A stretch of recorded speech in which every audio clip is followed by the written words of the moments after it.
Пайғамбарымыз саллаллаху алейхи хадистері ан Аби Хурайра радияллаху анхудан, Абу Хурайра радияллаху анхудан, анна Расул саллаллаху алейхи вассалам қала, пайғамбарымыз саллаллаху алейхи вассалам айтты дейді, аятул мунафиқи саласун, мұнафықтың үш белгісі болады дейді.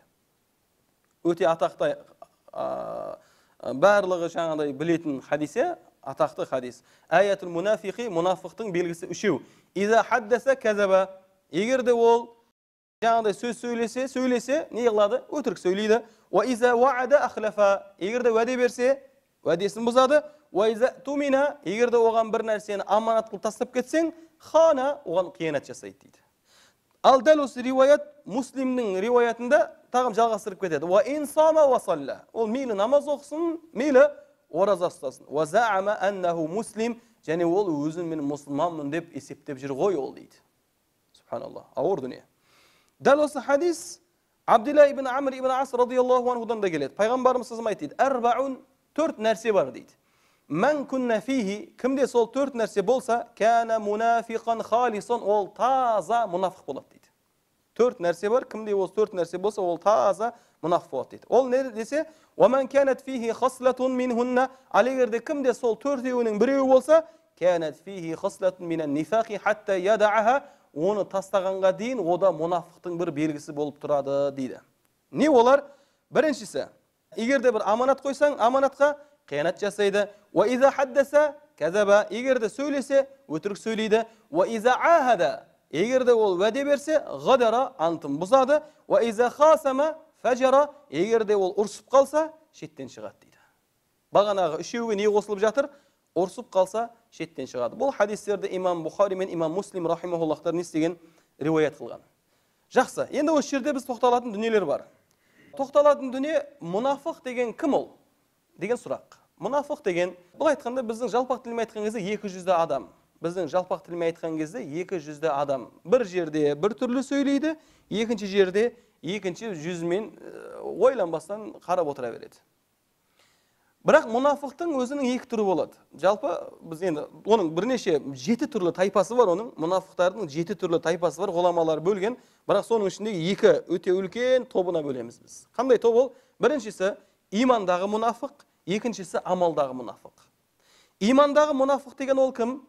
Кезінде пайғамбарымыз саллаллаху дәуіріндегі Мәдинадағы иман келтірдім деп, бірақ таза кәпір болған мұнафықтар. Пайғамбарымыз дәуірінде Мәдинада мұсылмандардың билігі басым болып тағыны, сол кезде кәпірлер мұсылмандардың арасында өмір сүруі қиын болып қалуы, не болмаса бір дүниелерінен айырылып қалу қаупі болғандығы үшін, олар не істеді? Тұрып тағыны мен мұсылманмын деді. Бағанағы пайғамбарымыздың хадисіндегі сөз бар ғой, ана Муслимнің риуаятындағы. Сөйлесе өтірік сөйлейді, аманат қойсаң қиянат жасайды, уәде берсе уәдесін тұрмайды. Мейлі ол намаз оқыса да, ораза ұстаса, ол өзі мұсылманмын деп ойлап жүр ғой деген сөзі бар пайғамбарымыздың. Бұл хадисті ғұламаларымыз сол пайғамбарымыздың заманындағы мұнафықтарға істетілген дейді. Яғни ол заманда сондай болды. Мәдинада бір кісі мұсылман болғысы келген жоқ. Алланы қабылдағысы келген жоқ, пайғамбарды қабылдағысы келген жоқ, бірақ сол Мәдинада әжептәуір беделі бар. Егер де ол мұсылман емеспін дейтін болса, ол беделден не істеп қалайын деп тұр қазір? Айырылып қалайын деп тұр, солай бараттаған мен мұсылманмын дейді.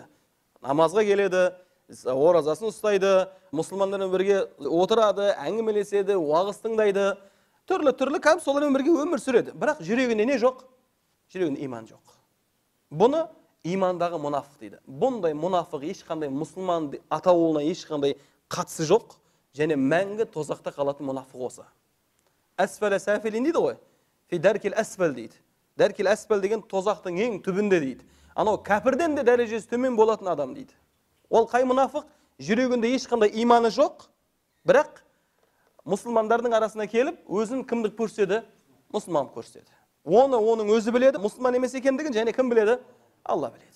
Біз оған үкім шығара алмаймыз. Пайғамбарымыздың дәуірінде пайғамбарымыз білді ме? Иә, пайғамбарымыз білді, бірақ пайғамбарымыз анау деп адамдардың арасында ашқан жоқ. Бәлкім кейін иманға кеп қалатын шығар деп. Иманға келгендері де болды, иманға келмей дәл солай өтіп кеткендері де болды. Бұндай мұнафық мәңгі тозақта қалады. Жақсы, енді амалдағы мұнафық деген нәрсе бар. Бұл мұсылман, өзі мұсылман әсілі. Мұсылман Аллаға иман келтірген, Алланың жалғыздығына иман келтірген, жәннатқа иман келтірген, тозаққа иман келтірген, бірақ өкінішке орай сол мұнафықтардың жұмыстарын жасап жүре береді. Жүрегінде иман бар. Аллах тағаланың бір екенін қабылдайды. Пайғамбарымыз саллаллаху алейхи ва саллям пайғамбар екенін қабылдайды. Бірақ сол мұнафықтардың жұмыстарын екіленбей жасай береді. Және ол жұмыстардан төртеуін қазір біз айттық. Олар нелер? Ойланбай өтірік сөйлей береді, уәдесінде тұрмайды, аманат қойсаң қиянат жасай береді, ұрысып қалса шеттен шығады. Және бұдан да көп олардың жұмыстары бар, бірақ атақты өте үлкен атақты осы төртеуі. Бұлар кезіндегі мұнафықтардың кәдімгі өзінің жұмысы болған. Амалдағы мұнафық болып жүрген мұсылман бауырымызға айтатын сөзіміз.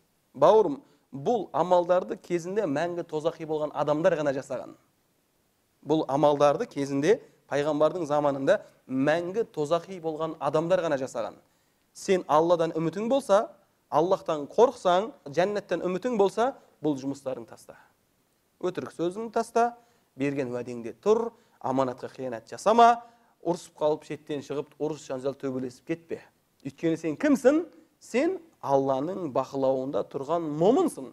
Момындарда бұндай нәрсе болған емес, болмайды да. Деп оған естеміз, ескертеміз. Екінші топтағы адамдарды біз кәпірге шығармаймыз. Амалдағы мұнафықтарды иман келтіріп тұрса, Алланың бір екендігін, хақ екендігін танып тұрған, қабылдап тұрған болса, шынымен жүрегімен, оны кәпірге шығармаймыз. Мәңгі тозақи деп те айтпаймыз.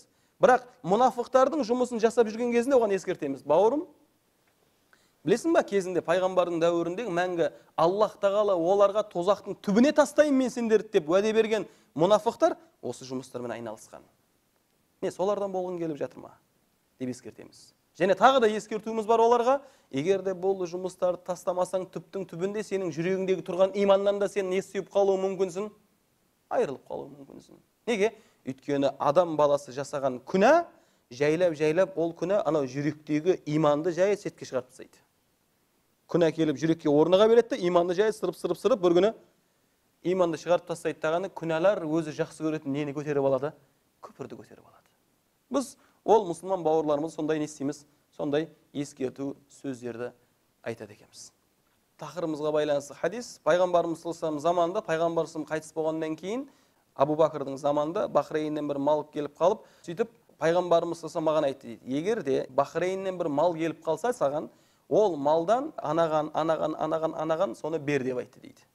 Сөйтіп пайғамбарымыз саллаллаху уақыт келгенге дейін ол мал не істелінген жоқ, Бахрейннен мал келген жоқ. Бірақ пайғамбарымыз қайтыс болғаннан кейін сол Бахрейннен не істеді? Мал дүние бізге келген кезде пайғамбарымыз саллаллаху алейхи вассаламның айтқан сөзін менің есіме алып, мені сол айтқан нәрселерін беріп, қалғанын не істедім дейді, адамдарға бөліп тастадым дейді. Абу Бакр Сыдық радиаллаху анхудың сол пайғамбарымыз саллаллаху алейхи вассаламнан алған аманаты, сөз аманаты, амал аманатын осылайынан жүзеге асырғандығы жайында.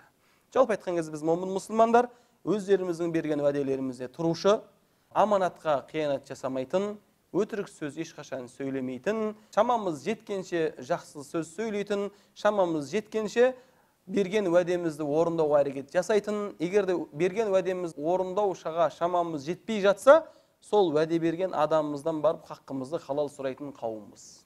Және сол жұмысымызбенен, сол шаруамызбен, сол ісімізбенен Алланың алдында иншалла жоғары бір мәртебелерге жетуден үмітіміз бар. Кім Алла және оның пайғамбарына, және пайғамбарға ілескен сахабаларға, Алла разы болған сахабалардың жолымен жүргісі келсе осы. Кім енді жоқ, мен мұнафықтардың жолымен жүремін, мен Абу Жахилдердің жолымен жүремін, мен Абу Лахабтардың жолымен жүремін, маған жәннат керек емес, маған ертең қияметте сауап керек емес, осы өмірде өмір сүріп қалдым, болды, осы ғана маған жетеді дейтін болса, онда қалаған жасасын. Айтады ғой, Құдайдан қорқпасаң, ифал мәшиет дейді.